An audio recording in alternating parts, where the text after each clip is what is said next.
Hello, everyone. My name is Audrey Detman, and today I'll be talking about a very important issue, which is should campaign donations and spending be limited? We will go over a brief introduction, yes or no, my reasonings, which is corruption, political polarization, and influence, any sort of objections. We will have an overall conclusion, and I will also go over my works cited. So let us begin with some context. During the first 12 months of the 2024 election cycle, presidential candidates collected 374.9 million and had spent around 270.8 million. But the question is where did all this money come from? And the answer is actually quite simple, as it is campaign donations.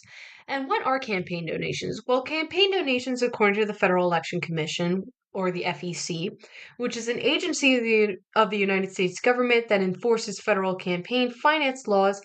Campaign donations are A, the most common source of campaign support, and are B, anything of value given, loaned, or advanced to influence a federal election.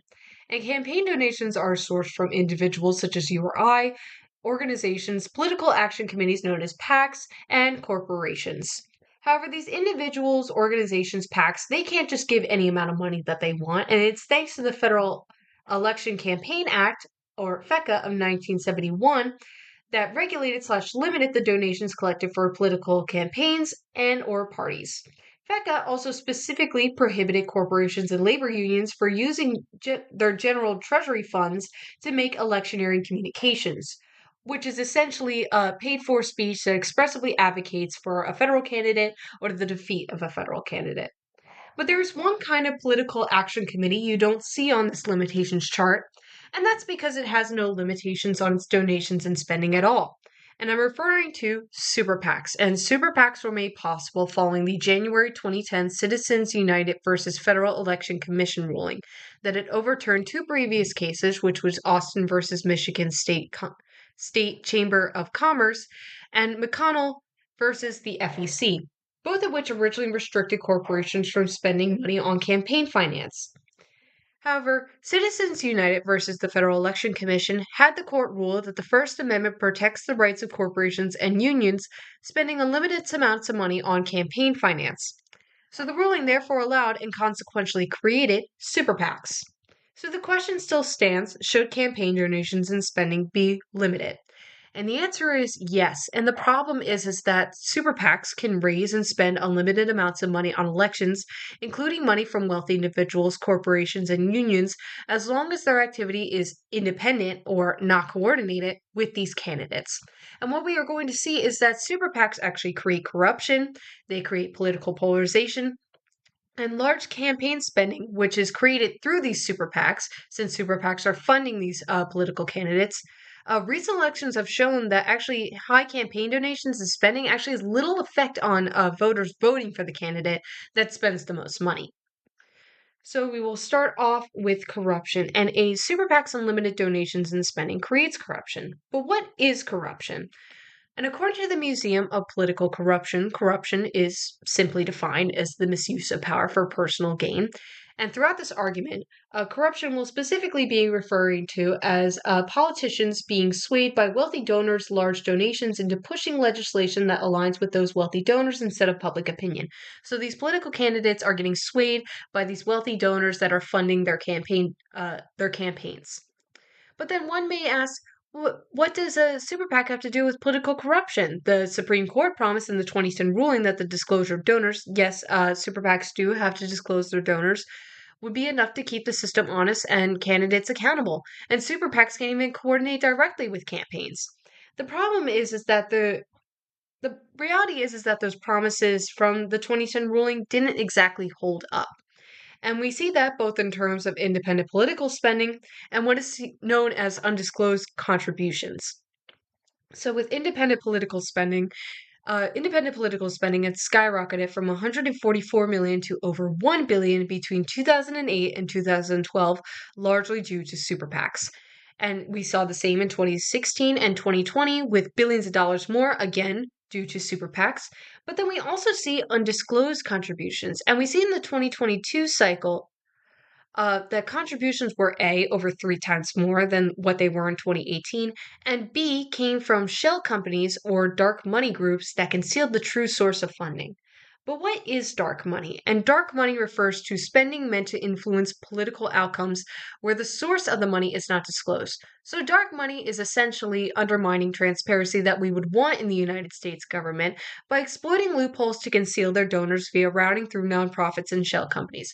What we're seeing that is the money that funds super PACs, which then funds these political candidates, is flowing through what is known as 501c4s and 501c6 groups that aren't required to disclose who their donors are. And the lack of transparency on who the donors are allows for a rigged system that reduces A, political accountability, and B, blocks progress on legislation that is aligned with public opinion. Because if we think of it as sort of an inside lobbying iron triangle kind of a deal, these wealthy donors are going through exploiting loopholes to give these political candidates their high level donations or these high spending donations. And in turn, these wealthy donors are going to want something in return. They are not going to give this money for a candidate that A is going to lose and B isn't going to give them something back for it.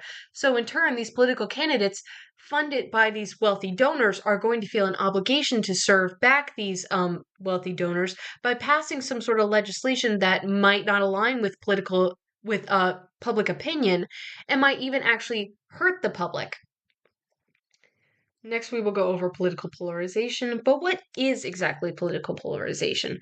Well, political polarization is the movement of political views and action away from the center and towards more extreme views and policies.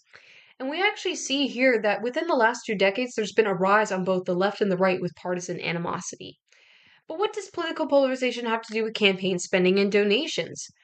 Well, political candidates will fail to win an election if they don't have the money to fund their campaigns in the first place, which ultimately gives these wealthy donors the ability to influence the policies of these potential elected officials. And we are going to see evidence that all donors are actually quite more partisan than the average voters. And wealthy donors dominate political influence with their disproportionately larger donations, which in turn create and support these extreme candidates.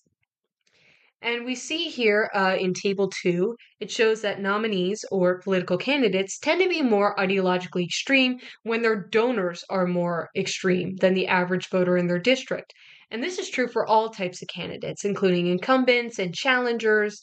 And while political candidates also reflect the views of their primary voters, the influence of donors appears to be stronger, as we can see in this table. The same kind of goes for Table 3, but it adds more that competitive districts can affect this relationship. The overall evidence to gain from these two tables is essentially that partisan donors play a key role, if not the most influential role, in shaping how far nominees diverge from the political center of their districts. But how does polarization from wealthy partisan donors tie back to these super PACs? Well, political polarization between candidates who became political figures after winning these campaigns funded by these wealthy partisan donors, this is going to lead to a rise in gridlock because of the inability to compromise due to polarizing views. And the steps are essentially ours that super PACs have unlimited raising and spending. Super PACs are funded by dark money groups that allow these wealthy partisan donors to remain anonymous and to give as much money as they want. And these wealthy partisan donors are going to influence these political candidates to become partisan because they are giving a high amount of money and are expecting these political candidates to give something back in return. Otherwise, they wouldn't go through these loopholes in order to get them that money in the first place. Moving on to influence, which is our last point here, and we see just in 2024 alone that the total cost of an election is around $15 billion. However, high spending actually doesn't guarantee that the candidate will win the race, and we actually see that with a couple of recent presidential and congressional elections. We see that in 2016 that Hillary Clinton had spent 768.5 million with Priorities USA Action, which was a super PAC that supported Clinton, raised about 192 million.